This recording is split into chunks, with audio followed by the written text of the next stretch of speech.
Hey, 2 more weeks. What's up? It's a culture detective here investigating your favorite movies and film festivals. I say 2 more weeks because I have 2 more weeks of school left, but actually I think the more appropriate way to open off this video is how many days before um how how many days before May 13th. That's 21 days, so 3 more weeks actually. So this is a very improvised video. Like, I didn't plan to film this video at all because I've been busy lately, but I just really want to talk about this video because, once again, I have to say it every time, this year I am going to Cannes Film Festival and I am incredibly excited. This is probably the most exciting thing that's happened to me since I don't know when, probably ever. So obviously I am extremely excited. So I constantly have updates, I constantly have news. But instead of waiting all the way until late May before talking about my updated thoughts, I should just talk about it here, especially because apparently tonight or tomorrow, the Cannes Film Festival will be announcing their late editions, which is the first thing I'm going to be talking about in this video.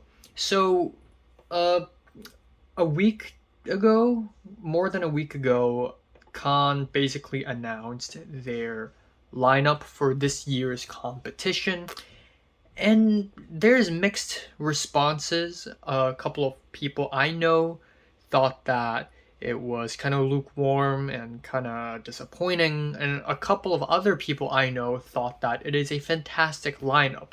The thing is that there are only 19 films in the lineup. 19.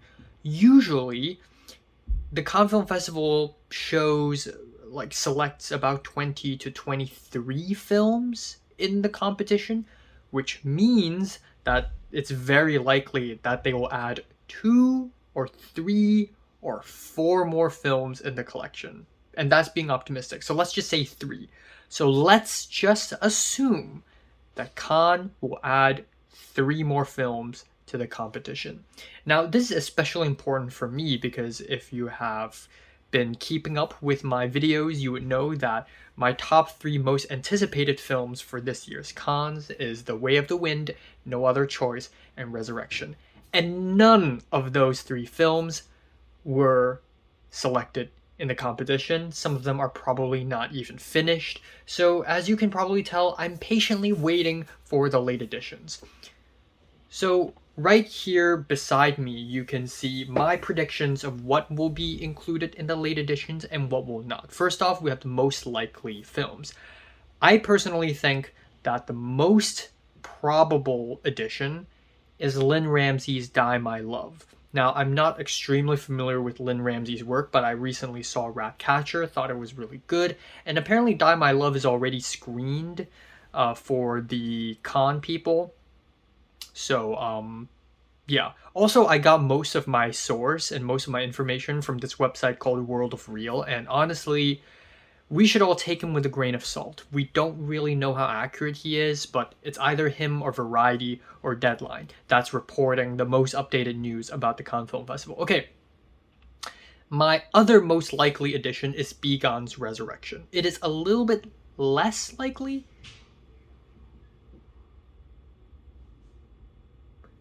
It is a bit less likely, but I'm gonna just put on some good faith here. I am faithful. I'm hopeful that Resurrection will be finished. Apparently, it just wrapped editing like a week ago, and it is screening to it screened privately to the Cannes people last weekend. So yeah, I really, if Resurrection gets in and is in competition, it will single-handedly become my most anticipated film of the entire festival. So that's Resurrection. Now, moving on to somewhat likely, we have the apparently 4-hour-long Israeli film called Yes by Nadav Lapid. I don't know anything about this filmmaker, and apparently Khan is asking him to cut down 20 minutes from the film, but it is somewhat likely given how much buzz there is surrounding this film. Now, next up we have Jim Jarmusch with Father, Mother, Sister, Brother, another film I think a lot of people, including me, predicted would end up in the festival, but I say somewhat likely because there's weird drama with Jim Jarmusch and Thierry Fremont. So essentially what happened was, I guess Jarmusch pissed off Thierry or something, and Father, Mother, Sister, Brother was not selected in competition. Either that or the con people just did not like it. So Jarmusch submitted his film to Directors Fortnight.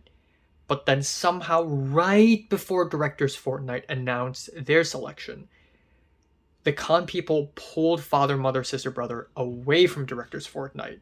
So it may go back into competition where it was originally supposed to. I don't know. Or maybe the con people will reject him, and then Venice will reject him, and it's going to be chaos. So we don't know. We will see. Next up is Kristen Stewart's new film, The Chronology of Water. A lot of people were expecting her new film, but also did not show up. Instead, we have Scarlett Johansson and friggin' Harris Dickinson at the Un Certain Regard.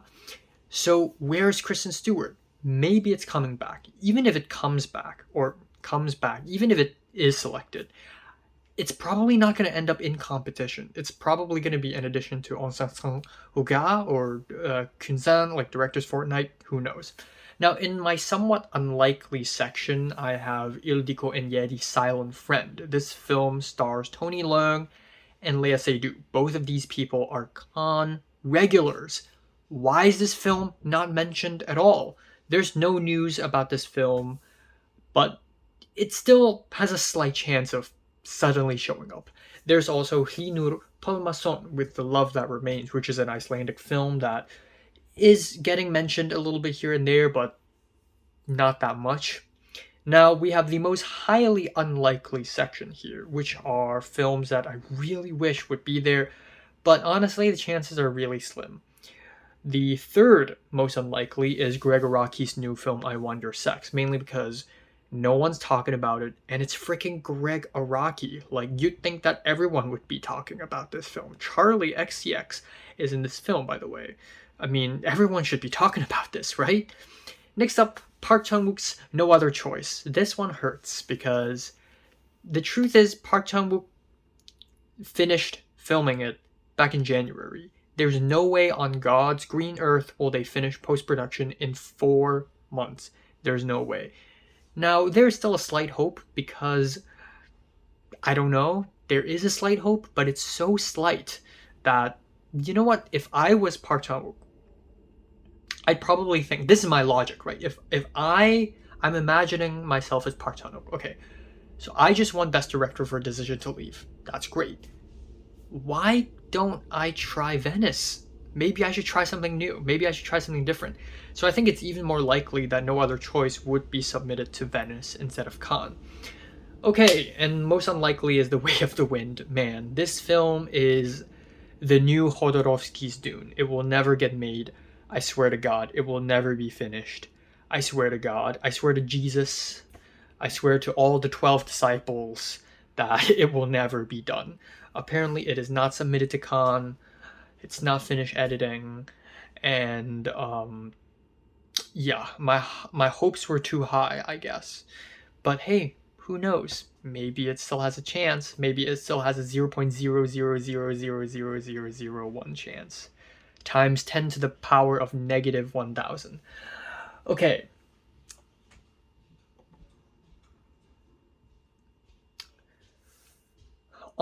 Okay, so the next item on the list I need to talk about is the poster for Cannes Film Festival. This is the first time since a very long time where a poster is actually 2 posters.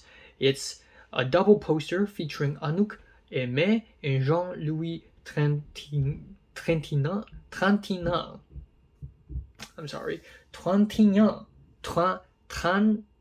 Trintignant. Embracing in A Man and a Woman by Claude Lelouch. So yeah, not too crazy about this poster. I'm a bit of a picky poster guy, I know, but this poster to me doesn't seem like the kind of poster that warrants a lot of creative decisions. It just feels like a screenshot with a cool, colorful filter on it. It's a feel-good poster, and apparently a lot of people like it. I thought it's just okay. I was low-key hoping that the poster would be a David Lynch tribute, but yeah, I guess not. Okay, now let's talk about the selection again. Now I have more news and thoughts on the official selection of the films in competition. Let's go over. First of all, Julia Ducournau with Alpha. News, rumor has it that it's bad. Apparently, this film was offered to be the opening film, which means it won't be in competition, which means some people in Cannes didn't like it, but then Julia Ducournau refused, so Cannes was like, fine, I'll give you the competition spot. But apparently it's polarizing. Dominique Moll's Dossier 137, don't know much about it. Tariq Saleh, don't know much about it. Ari Aster Eddington. So the teaser is released. I am extremely excited. And judging from the teaser, I'm low-key expecting something really dark and supernatural in the second half of that film. I'm also low-key expecting the film to be 3 hours long, by the way. Eddington should probably be 3 hours long. Okay, Mario Martone Fiori, don't know much about it. Oliver Hermanus, History of Sound, cool, I will watch. Jafar Panahi, it was just an accident. So it's not a simple accident anymore. Now the official English translation is, it was just an accident. I will watch No Bears tomorrow night. Kelly Reichardt's The Mastermind, cool, I will be there. Richard Linklater's Nouvelle Vague, cool, I will be there. I'm not too hopeful about this film being good, by the way. If you look at the cast, it looks like it's the Avengers, but with French New Wave filmmakers. Like everyone from Eric Romer and Jacques Rivette is going to show up, and for a cameo or something. There's going to be a post-credit scene where Jacques Demy makes a cameo. It's going to be amazing. Wes Anderson's The Phoenician Scheme. I am still excited for this one. Somewhat excited. I'll try to be there at the premiere, but out of all the films, I think the Wes Anderson premiere would be the toughest one to go to. But I will still go. I will still try. The trailer looks good. What aspect ratio is this? It's like the Academy ratio, but fatter. It's interesting. Next up, we have Hayakawa Chie's Renoir, which is the only East Asian film on the list. And yeah, bit of a bummer.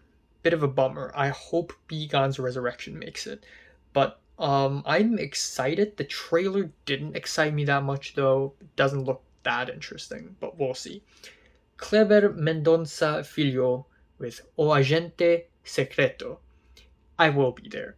Joachim Trier with Sentimental Value, and the Norwegian name is Affektionsverdi. So that's cool. Oliver Lache, I don't know, with Sirat.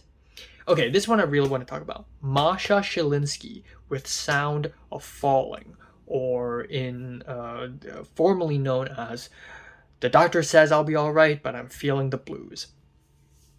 There's so much buzz surrounding this film. Everyone's saying that this film is going to blow everyone's minds, because apparently me and other people on the team had a meeting with a film critic, and the film critic told us that Cannes Film Festival has a thing against German films. So they allow German films to be in competition, but they only usually pick one. Now, Christian Petzold, who is a pretty critically acclaimed German filmmaker, submitted a film, and he didn't get in. Instead, it's this Masha Shilinsky person. Total newcomer. This is only her second film ever, I believe. No one knows about this director. No one knows about this film. No one in the cast is famous. Why is it selected? Other than for the fact that it's extremely good. So we will see. Sergei Loznitsa with Two Prosecutors, The Dardens with The Young Mother's Home, and Hafsia Herzi with The Youngest Daughter. It was originally Le Petite Dernière, but now it's finally given an official English title. Un certain regard, I pretty much don't have a lot to add. So, out of competition. So when I made the lineup reaction video a couple weeks ago, I was like, "Where's Spike Lee? Where's Spike Lee?" Well, Spike Lee is in. About an hour after the announcement of the Cannes lineup, Spike Lee, the man himself, went to his Instagram account and uploaded this and announced firsthand that Highest to Lowest is playing out of competition. And apparently it wasn't announced in the original video because I guess Khan was deciding whether to premiere the film or not, depending on whether Denzel Washington would show up. Denzel agreed to show up, and then Spike Lee immediately announced Highest to Lowest. So apparently that's the story. Exit 8, Hachiban Deguchi. I watched the trailer. It looks pretty bad, but I saw Markiplier playing that game, and it looks pretty fun. So I don't know.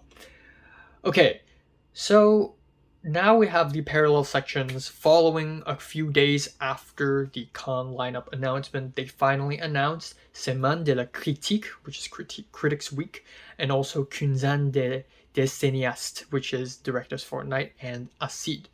So Critics Week, we have a couple of interesting names. I guess the first one is Zhou Shiqing for Left-Handed Girl. Apparently, this film is co-written by Sean Baker and edited by Sean Baker. And it's a Taiwanese film at the same time, so, I mean, I gotta be there. Next up, the only other Asian film there is A Useful Ghost by Racha Bun Bun Chachoke. I may go and watch this. I know nothing about it, only that it is Thai and it's this director's debut. And then yeah, everything else I don't know about. I'm sorry. Okay, Kunzan. It's a little bit more interesting. Another Asian film showed up, and it's another Japanese film. It's Kokuho, or National Treasure, by Lee Sang-il. It's about opera. It's I think it's about like Japanese classical theater, something like that. We have Eva Victor with Sorry Baby, which seems like it was released already in some places and it's been pretty well received. But the biggest name of Directors Fortnight, it's Christian Petzold's new film Miroir Number 3. So yeah, cool. I'm excited to see that.